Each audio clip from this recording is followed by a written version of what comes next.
adik-adik, di sini kakak menjelaskan tentang pentingnya keseimbangan dan pelestarian sumber daya alam di lingkungannya. Sebelum kita masuk materi, kakak mau bertanya dulu kepada adik-adik sekalian. Ada yang tahu apa itu sumber daya alam? Belum tahu, Kak. Nah, kalau adik-adik belum tahu, kakak akan beritahu ya. Sumber daya alam adalah sesuatu yang dimanfaatkan untuk kebutuhan dan kepentingan hidup manusia sehingga dapat meningkatkan kesejahteraan dan kelangsungan hidup manusia tersebut. Nah, adik-adik, setelah adik-adik mengetahui tentang pengertian sumber daya alam, ada baiknya adik-adik juga mengetahui jenis-jenis sumber daya alam. Ada yang tahu ada berapa jenis-jenis sumber daya alam?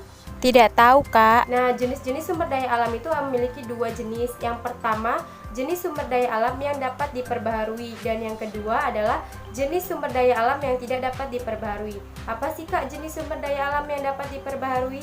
Jenis sumber daya alam yang dapat diperbaharui adalah jumlahnya tidak akan habis jika tidak digunakan secara berlebihan. Contohnya seperti air, matahari, tumbuhan, dan hewan. Yang kedua adalah jenis-jenis sumber daya alam yang tidak dapat diperbaharui. Jenis sumber daya alam yang tidak dapat diperbaharui adalah jumlahnya akan cepat habis jika digunakan secara berlebihan. Contohnya seperti emas, tambang, dan minyak bumi. Nah, adik-adik, tapi tahukah kamu bahwa sumber daya alam kita sudah banyak yang rusak? Contohnya seperti ditandai dengan adanya polusi udara.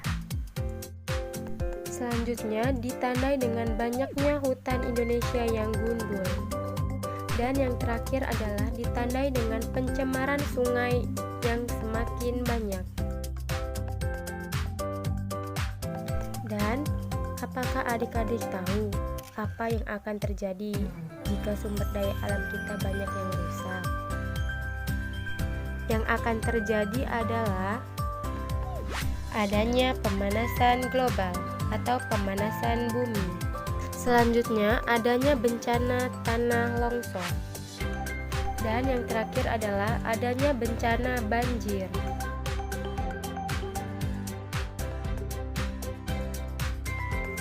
Nah, adik-adik, selanjutnya kakak akan memberikan penjelasan tentang pelestarian.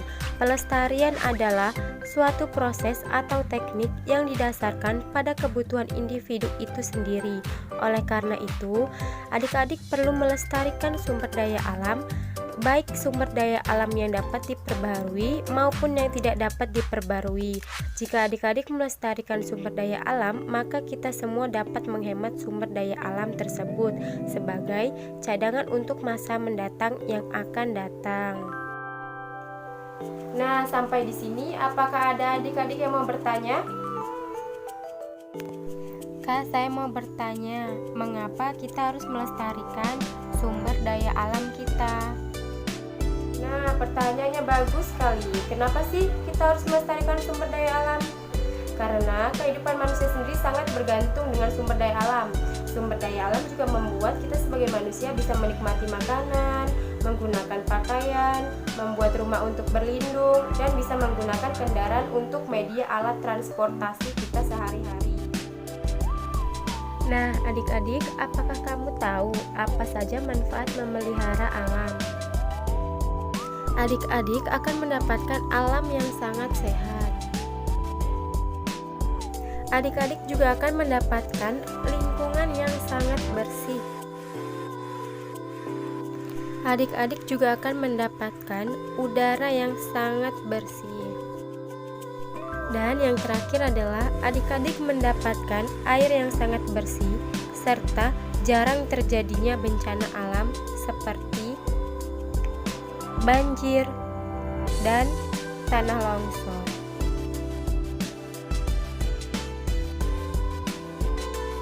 Nah, adik-adik, selanjutnya kakak akan beritahu kepada kalian adanya upaya pelestarian sumber daya alam di lingkungan sekitar. Upaya pelestarian sumber daya alam di lingkungan masyarakat. Adik-adik bisa membiasakan diri untuk menghemat energi. Adik-adik bisa menanam pohon dengan memanfaatkan lahan yang kosong. Adik-adik dapat mengurangi penggunaan plastik. Adik-adik diperbolehkan untuk menggunakan bahan yang dapat digunakan atau didaur ulang. Adik-adik disarankan untuk menghemat air. Dan yang terakhir adalah adik-adik tidak boleh memburu atau membunuh hewan secara liar. Upaya pelestarian sumber daya alam di lingkungan sekolah. Adik-adik dapat menggunakan air secukupnya. Adik-adik dapat membuang sampah pada tempatnya. Dan yang terakhir, upaya pelestarian sumber daya alam di rumah. Adik-adik dapat mengurangi penggunaan listrik. Adik-adik dapat menghemat air. Dan yang terakhir, adik-adik dapat mengurangi sampah produksi rumah tangga. Dengan demikian, alam telah memberikan dan menyediakan segalanya untuk kita. Maka, sekarang giliran kita untuk menjaga kelestariannya. Dan sekian dulu dari pembelajaran kakak ini. Semoga bisa bermanfaat untuk adik-adik sekalian. Wassalamualaikum warahmatullahi wabarakatuh.